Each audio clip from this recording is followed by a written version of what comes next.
Assalamualaikum warahmatullahi wabarakatuh. Seluruh bangsa dan setanah air, jumpa lagi di channel Jagat Lobitu. Semoga dalam keadaan sehat, tak kurang satu apa, rahmat barokah salam Allah curahkan untuk kita semuanya.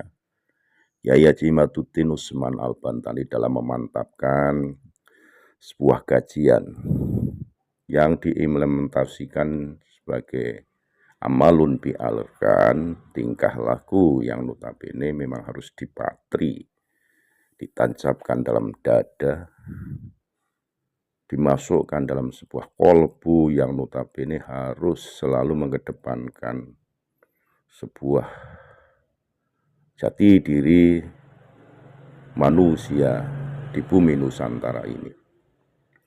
Yang notabene dalam bahasa Jawanya, Kiai Haji Imaduddin menyampaikan diundat-undat terkait dengan kajian ilmu, kitab-kitab kecil, Sulam Taufik dan lain sebagainya yang notabene masih dipelajari, diajarkan di pondok pesantren di Nusantara ini.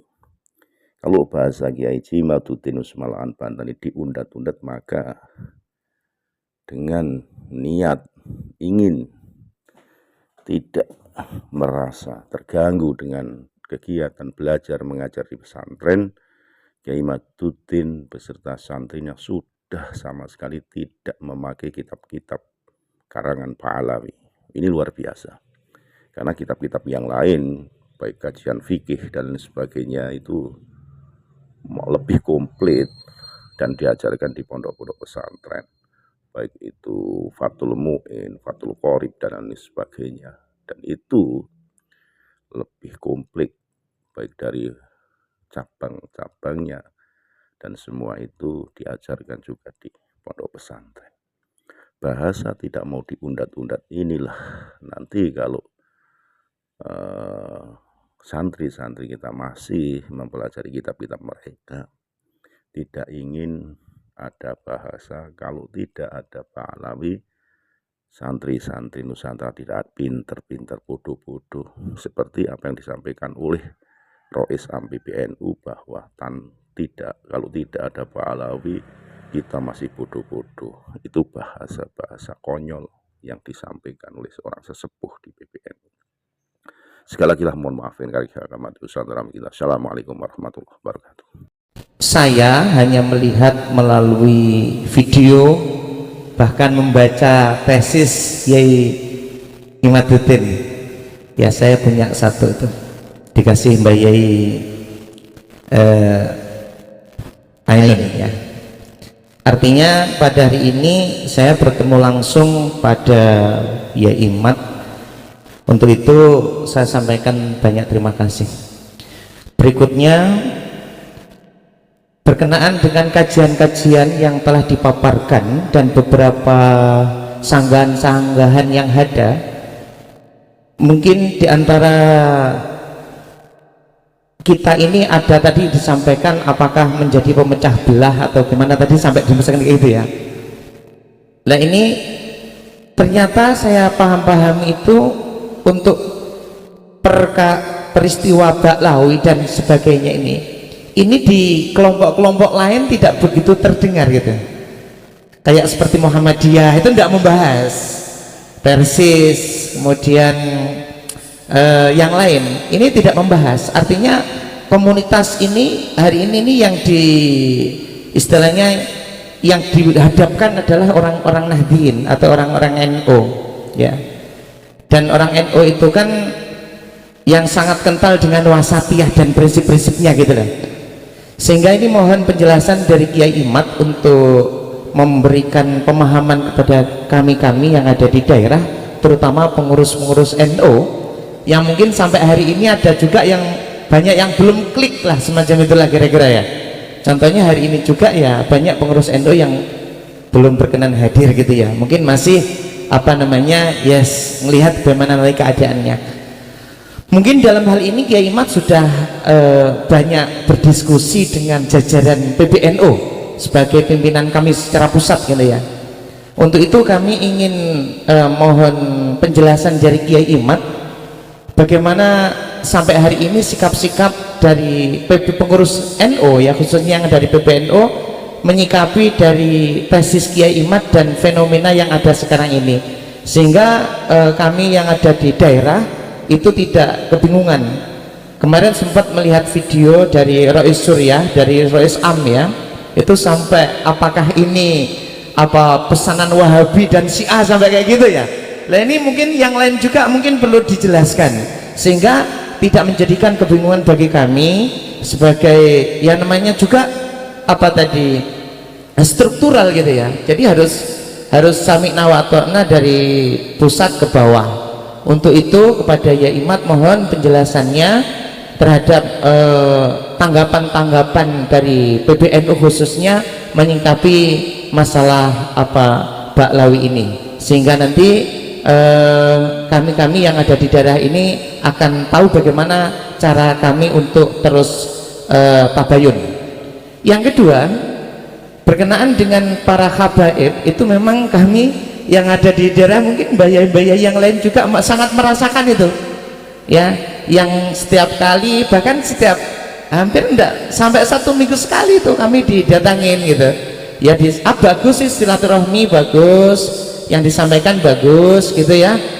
Namun saya amati gitu apa ya, konsepnya hampir sama gitu, apa namanya ya, modelnya sama gitu ya, tidak menyampaikan ilmu ya, juga tidak menyampaikan tentang apa, malah kadang-kadang kita yang jadi mentor gitu, sampai kalau bahasan masalah ilmu gitu ya, sehingga ini menjadi keresahan di daerah, atau menjadi apa ya, bukan keresahan tapi menjadi apa pemikiran ulang lah semacam itu, sehingga dengan adanya ini mungkin nanti kami juga akan lebih bisa menyikapi yang lebih bijak dari fenomena yang ada di masyarakat atau di lingkungan kami. Demikian ya Imad yang perlu saya sampaikan, kurang lebihnya mohon maaf. Wallahu muwaffiq ila muthariq. Wassalamualaikum warahmatullahi wabarakatuh. Assalamualaikum warahmatullahi wabarakatuh. Baik, dari Ustaz Sayyihuddin, apakah apa yang kita lakukan ini tidak termasuk menyebarkan aib ya? Yang kedua, dari Pak Ali Rashid tadi tentang ziarah ke makam palsu dan dukungan sepenuhnya kepada kajian Yai Imad dan kepada Yai Hasyim As'ari, ngapa sih Muhammadiyah persis adem-adem baik gitu ya. Kemudian tapi ini persoalannya di NU, dan bagaimana sampai sejauh ini tanggapan PBNU, kiai-kiai NU di atas ataupun di Jawa terhadap kajian Kiai Imad. Monggo kersane ya. Baik, dari Gus Sayyihuddin, kalau sudah ditemukan tesis bahwa Baklawi bukan turunan Nabi, kenapa harus dibuka-buka seperti membuka aib kan ya? Kita bukan membuka aib, tapi kita sedang mengikuti perintah Allah Subhanahu wa taala dalam Al-Qur'an. Allah berfirman, a'udzubillahi minasyaitonirrajim, ud'uhum li'abaihim huwa aqsatu 'indallah. Fa illam ta'lamu aba'ahum fa ikhwanukum fid dini wa mawalikum wa laysa 'alaikum junahun fima akhta'tum fihi walakin ma ta'ammadat qulubukum. Itu ud'uhum li abaihim, panggil orang itu sesuai dengan bapaknya, aba keturunannya, boleh bapaknya, boleh panggil dengan kakeknya, boleh panggil dengan buyutnya, tapi jangan panggil selain daripada keturunannya ke atas. Boleh dipanggil Gus Sayyihuddin bin Adam, boleh, karena Adam keturunannya ke atas. Boleh panggil dengan kakeknya kayak Nabi Muhammad ibnu Abdul Muttalib, ana nabiyyun la kadhib ana ibnu Abdul Muttalib, ana nabiyyun la kadhib ana ibnu Abdul Muttalib, ana ibnu Abdul Muttalib. Boleh panggil daripada neneknya, boleh panggil dari ibunya, Ibnu Majah, anaknya Nyi Siti Majah. Tapi kalau bukan keturunannya ke atas tidak boleh. Ud'uhum li abaihim huwa aqsatu indallah. Bagaimana fa illam ta'lamu abahum fa ikhwanukum fid din. Kalau nggak tahu mereka tetap saudara kamu, panggil saja saudaraku, akhi. wa mawalikum maula ibni Abdillah ta'al. Bagaimana kalau yang sudah-sudah kita memanggil mereka turunan Nabi? Falaisa walaisa alaikum junah, kamu tidak berdosa fima akhta'tum fih, terhadap apa yang telah kamu salah memanggil mereka selama ini, enggak ada dosa. Walakin ma ta'ammadat qulubukum, tapi apa yang disengaja oleh hati kalian. Sudah tahu dalilnya enggak ada, sekarang sudah tahu mereka bukan cucu Nabi, masih manggil mereka bib-bib aja, maka itu yang haram. Imam Malik berkata, manin tasaba ila nasabin nabiyyi bi ghairi haqqin yushharu wa yudrabu darban waji'an. Siapa orang yang bernisbah kepada Nabi tanpa hak, yushharu, harus diumum-umumin. Ini Imam Malik nih. Coba cari di dalam kitab Qaul Imam Malik, manin tasaba ila nasabin nabiyyi bi ghairi haqqin yushharu wa yudrabu dorban waji'an, harusnya dipukulin juga, ya enggak? Dulu mereka nih Baklawi, ada kiai yang ke Wali Songo pakai silsilah ditaruh di tembok, suruh turunin, dipukul kiainya berdasarkan kaul Imam Malik itu. Tapi kita adab Nusantara tidak, bos. Kita hanya ngomong-ngomong, diskusi, ngasih tahu saudara-saudara kita mereka bukan turun Nabi. Kita nggak mau mukul-mukul mereka, nggak mau. Kita nggak mau persekusi, jangan takut. Wih, wajahnya ketakutan banget mau dipersekusi, kayak karena dia memang tukang persekusi sekarang takut banget rupanya dipersekusi. Enggak, bos, kita bikin PWI bukan mau persekusi. Kita bikin PWI mau mengatakan kami ini juga kalau mau perang siap. Tapi kalau enteng gak ngajak, ya kita nggak mau perang. Tapi kalau mau perang siap. Mau apa saja siap. Mau diskusi oke. Mau perang kecil. Kami ini bangsa Nusantara suka perang, bos. Kalau mau ngomong itu orang-orang Solo, orang-orang Jogja kelihatannya halus-halus, tukang perang, bos. Inggris, Portugis ngalahin Sunda, apa namanya itu, Malaka dulu, yang ngebebasin orang-orang Jawa, bos. Kita datang ke Aceh ngusir Portugis, mau perang, bos, walaupun kelihatannya lugu-lugu. Itu orang Jawa kelihatannya lugu, halus, macul, tapi kalau perang siap. Adipati Unus sampai mati, bos, disebutnya Pangeran Sabrang Lor. Yang perempuan juga orang Jawa itu suka perang. Nyai Jepara itu memimpin perang. Malah Hayati Aceh memimpin perang. Nyi Ageng Serang memimpin perang, Cut Nyadin memimpin perang. Itu baru ceweknya, bos, belum laki-lakinya. Makanya mungkin yang suaminya sekarang istrinya satu itu istrinya dianya itu jagoan turunan Cut Nyadin itu, jadi dia kalah. Bisa jadi Ki Mustafa begitu ya, begitu. Jadi udah jelas bahwa hari ini kita mengadakan diskusi bukan membuka aib, memberitahu kepada umat kita sendiri, bangsa kita sendiri, saudara kita sendiri. Karena merekanya masih iklan, merekanya masih ngaku kemana-mana, ngaku turunan Nabi. Orang yang tidak percaya katanya itu menyakiti hati Rasulullah. Hati Rasulullah yang mana? Justru orang yang percaya turunan Nabi, padahal orang yang dipercaya itu bukan turun Nabi, dialah yang menyakiti Rasulullah. Bagaimana itu orang kaya pembela-pembela Baklawi yang sudah tahu Baklawi bukan cucu Nabi, tapi diyakini sebagai cucu Nabi. Apa dia nanti yang akan terjadi ketika berhadapan dengan Rasulullah? Apa dia tidak malu berhadapan dengan Rasulullah? Kata Rasul, kenapa lu katain anak ini sebagai cucuku? Dia bukan cucuku.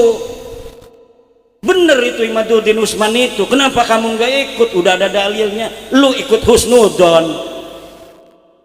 Ya kita ikut ketum katanya. Ada lagi? Nanti belum ini masih apa namanya apa dari Gus Saifuddin ya.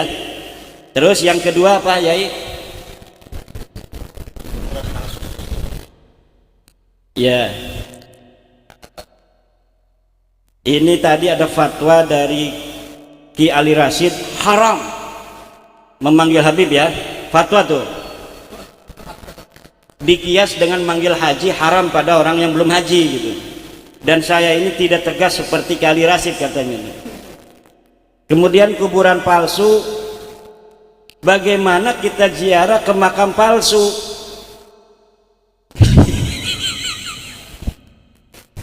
Ziarah itu kan baca Quran, ya kan? Baca Quran mah dapat pahala aja. Tapi kalau kita ngajak ini kuburan bener, padahal kita tahu itu kuburan palsu, baru haram hukumnya. Tapi kalau kita duduk baca Quran di situ, ya tetap nggak apa-apa, sah aja. Tapi kalau kita sampai mengajak orang untuk ziarah ke makam palsu, hukumnya haram. Dan orang yang membangunnya haram. Penipu dia itu. Orang yang ada sesuatu tujuan dunia supaya rame lah, daripada kita bikin pemancingan belum tentu banyak yang mancing, lebih baik kita bikin makam palsu banyak yang ziarah. Tinggal dikasih kotak buku tamu, setiap satu bus 50.000, kotaknya itu kan 2.000 aja lumayan itu. Ada 10 bus aja udah berapa sehari. Daripada kita kerja apa jadi tukang panggul kan sehari cuma dapat 100.000, itu bisa dapat 5 juta sehari itu bikin makam palsu itu. Terakhir dari Kiai Hasyim Asy'ari, sikap PBNU menyikapi tesis. PBNU itu rumah besar dari 53% warga muslim Indonesia, jadi tidak sembarangan, harus mencerminkan daripada keyakinan umat NU-nya di bawah. Jadi maka saya menugaskan diri saya sendiri untuk memberi pemahaman kepada warga NU. Saya belum pernah diundang Muhammadiyah loh, saya belum pernah diundang Persis, karena mereka emang nggak percaya dari dulu. Ngapain ngundang-ngundang saya? Orang saya mah dari dulu nggak percaya mereka turunan Nabi. Yang akan ada imbas adalah warga NU. Yang sudah ada imbas warga NU, maka kita wajib memberitahu saudara kita warga NU. Dan sikap PBNU harus mewakili daripada warga NU. Jadi nggak sebaliknya NU kemudian pertama mengisbat dulu atau menafikan, yang lain ikut, nggak bisa begitu. Bawah dulu, gimana warga NU di bawah? Kalau semua sudah tercerahkan, baru yakin saya nanti PBNU mengambil sikap. Kalau dari atas dulu mengambil sikap, bisa didemo PBNU sama mukibin-mukibin yang belum percaya. Maka ini tugas kita bersama dari bawah untuk mencerahkan saudara-saudara kita. Karena hanya mereka yang masih percaya Ba'lawi cucu Nabi yang akan terkena kejelekannya. Yang sudah tidak terkena yang sudah tidak percaya tidak akan terkena kejelekan Ba'lawi. Karena kita hanya bisa ditipu oleh orang yang kita husnudoni.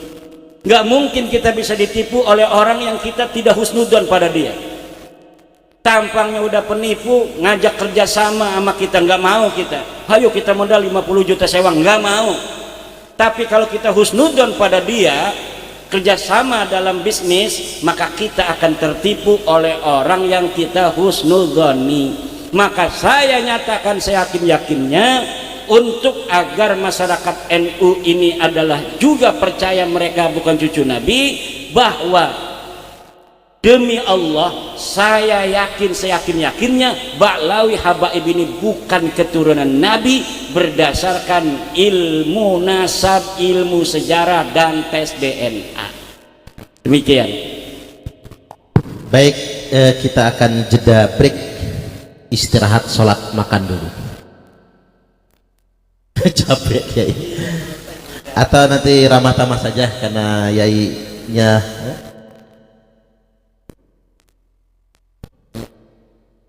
Satu lagi kan?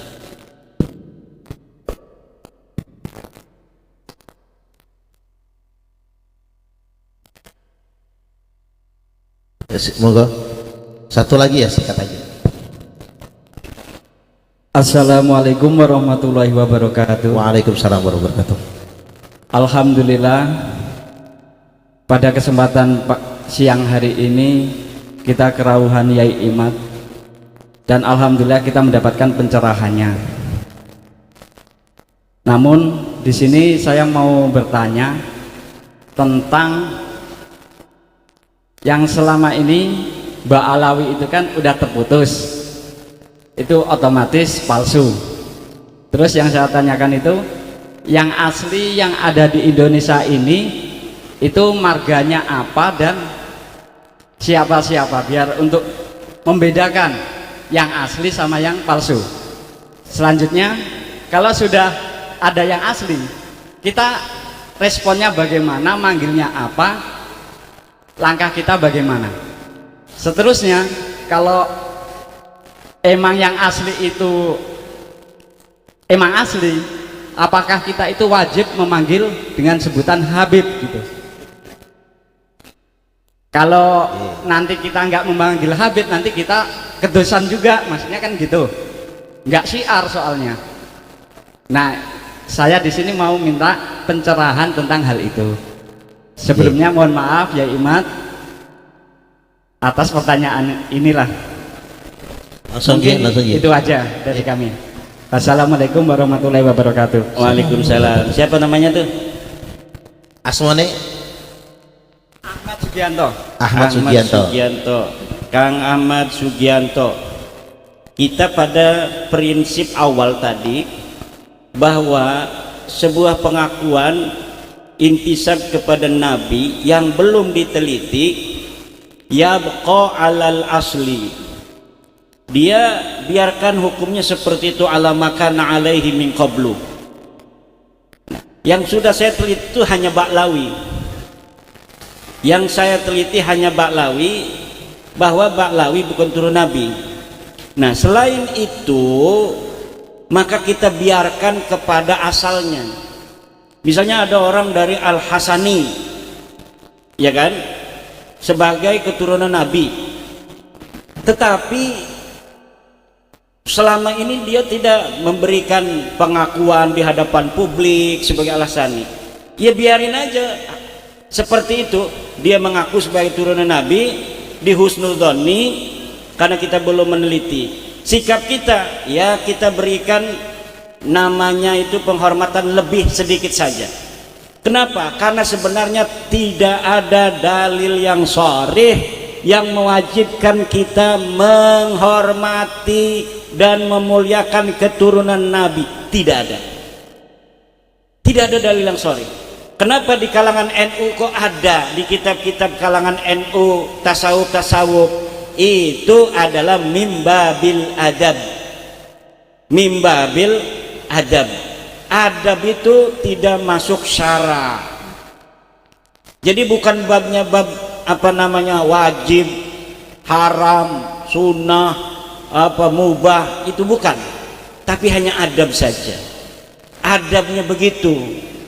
Nah, kalau dalilnya dari Al-Qur'an kan banyak tuh orang, la as'alukum alaihi ajra illal mawaddata fil qurba. Ini tafsirun muhtamilun. Fil qurba ini lihat di dalam Ibnu Katsir, Al-Qurtubi, Tobari, maknanya banyak ayat ini. Nabi itu, wahai orang Mekah, hai orang Quraisy, aku tidak mengharapkan gaji, upah dari dakwah ini, illal mawaddata fil qurba, kecuali cintai aku karena aku masih kerabatmu. Aku berdakwah ini jangan sampai aku disakiti, karena aku ini masih kerabat kamu. Cintai aku sebagai kerabat kamu. Itu tafsir pertama. Tafsir yang kedua, ilal mawaddata fil qurba, kecuali engkau sayangi kurbaku, yaitu istri, anak, sepupu-sepupu Nabi. Nah kalau sekarang keturunan apa masuk kepada kurba? Tidak, kurba itu artinya dekat. Saya dengan Ki Suparman sekarang ini adalah qarib. Kalau Kiai Suparman kesini namanya akrab. Kalau perempuan namanya kurba, lebih dekat, mimba bifu'la. Kalau mudakar akrab, kalau muannas kurba. Lah itu, jadi tidak ada dalil Al-Quran yang sering dipakai dalil sebagai kedalil mencintai zuriat Nabi bisa diuji di dalam meja ilmiah, itu tidak sharih, tidak sharih. Hadis tentang ulama itu tidak satu dua, ratusan yang kewajiban menghormati ulama. Akrimul ulama'a fa innahum indallahi kurama, itu di dalam hadis. Muliakan ulama karena mereka di sisi Allah mulia. Ini nggak dipakai. Ulama yang ngajarin apa wudhu, ngajarin Quran, kadang-kadang disepelekan ketika Habib itu sudah datang. Padahal yang ngajarin dia wudhu, ngajarin dia sholat itu kiai-kiai kampung. Kiai kampung gak dihormatin. Kadang-kadang manggil Habib itu guru saya, Habib Anu. Padahal dia gak ngaji apa-apa sama Habib itu. Yang dia pinter seperti itu karena dia mondok di pesantren, gurunya gak disebut. Kenapa? Gurunya gak terkenal. Dia malu nyebut nama gurunya, naudzubillah. Banyak hari ini Pak begitu, kiai-kiai pada nangis jiwanya mengetahui adab murid-muridnya terhadap dirinya, karena apa yang dia ikhlaskan bukan dia meminta dia muridnya untuk menghormati dia, tapi kok saya tidak berhasil mendidik anak saya tidak berhasil mendidik murid saya, hatinya jiwanya kok gampang amat. Saya ini Pak, kalau di depan kiai saya tidak mau ngomongin kiai lain, misalnya ngalem kiai-kiai lain, nggak mau saya. Di hadapan kiai saya yang dia adalah ngajarin saya segala-galanya, dialah yang paling mulia. Makanya saya, walaupun orang itu mengenal Abu Yadim Yati lebih hebat dari kiai lainnya di Banten, tapi karena saya pertama ngajinya sama Yai Sanwani itu yang saya sebutkan pertama kali, karena beliaulah yang mengajar pertama kali, baru guru-guru lainnya sesuai dengan kode waktu yang dimana saya belajar di situ. Tidak yang lebih hebat dulu kita taruh, enggak begitu, karena pangkat di sisi Allah mah hanya Allah yang tahu. Sedangkan kita memanfaat pertamanya dari kiai kita di kampung itu, maka dialah yang harus kita muliakan lebih dari yang lainnya. Walaupun menurut orang banyak kiai ini kalah dengan kiai itu, kan orang kampung begitu, tapi kita mah tidak begitu. Penghormatan kita kepada kiai kampung kita yang mengajari Al-Quran harus lebih. Guru ngaji saya kecil masih hidup Pak, dia ustadz di kampung, masih jadi ustadz aja begitu aja sampai sekarang, tapi saya tidak mau hadarat kalau ada dia. Kenapa? Orang saya bisa baca Quran karena dia kok. Tapi orang yang ngundang saya itu maunya saya yang baca hadarat. Untuk hadarat pimpinan pondok pesantren Nahdlatul Ulum Kiai Maduddin, enggak mau. Saya pegang speaker, saya kasihin guru saya itu.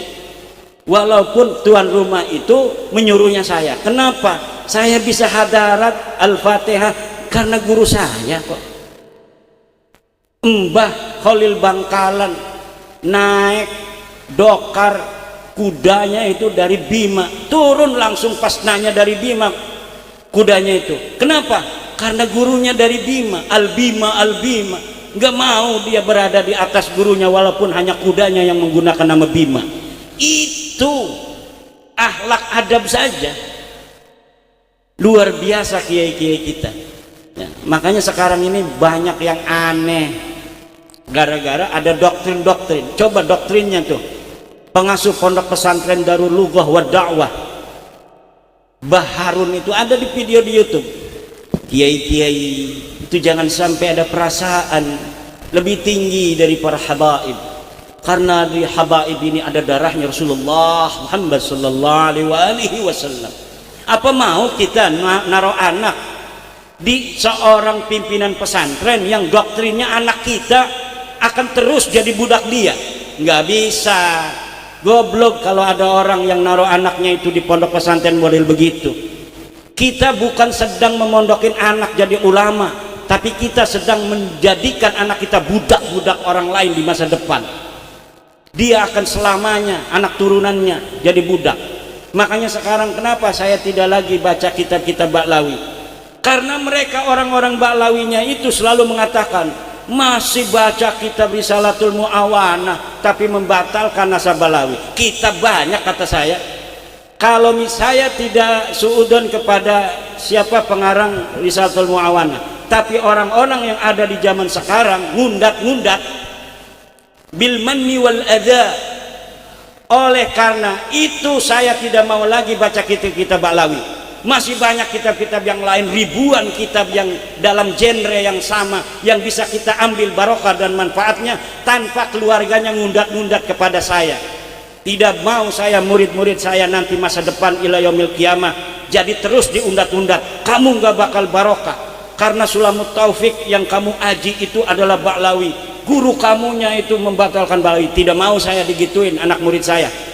Saya akan jadikan anak murid saya anak-anak merdeka di masa depan. Saya tidak mau lagi ngaji kitab-kitab Ba'lawi di pondok pesantren saya. Kenapa? Karena orang-orang yang hidup di masa sekarang dari Ba'lawi ngundat-ngundat terus daripada Ba'lawi, ngundat-ngundat terus kepada santri-santri kita ila yaumil qiyamah. Anak-anak kita tidak akan pernah merdeka di masa depan. Marhaba, saya udah nggak mau lagi marhaba al Habib. Kenapa? Mereka yang ada di zaman sekarangnya ini ngundat-ngundat, marhabanya dipakai, nasabnya dibatalin. Emang hanya marhaba cara ente yang ada? Kita juga punya marhaba. Nggak mau saya pakai marhaban Habib. Kenapa? Karena mereka ngundat-ngundat itu. Mereka merasa berjasa dengan itu dan mengambil manfaat dari apa yang telah dilakukan oleh leluhur mereka. Oleh karena itu sekarang kita deklarasikan, tidak lagi saya akan membaca kitab ente, tidak lagi saya akan membaca atau marhaba dengan marhaban ente. Kenapa? Saya mau menyelamatkan anak murid dan anak keturunan saya ila yaumil qiyamah supaya tidak jadi budak-budak mereka itu. Wallahu wal muwaffiq ila aqwamit thoriqin. Wassalamualaikum warahmatullahi wabarakatuh.